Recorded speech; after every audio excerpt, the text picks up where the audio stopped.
아케크리 후야 혹은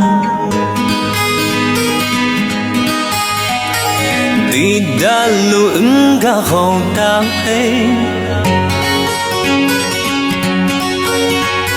Kese humaloya lắm biar kese khota hai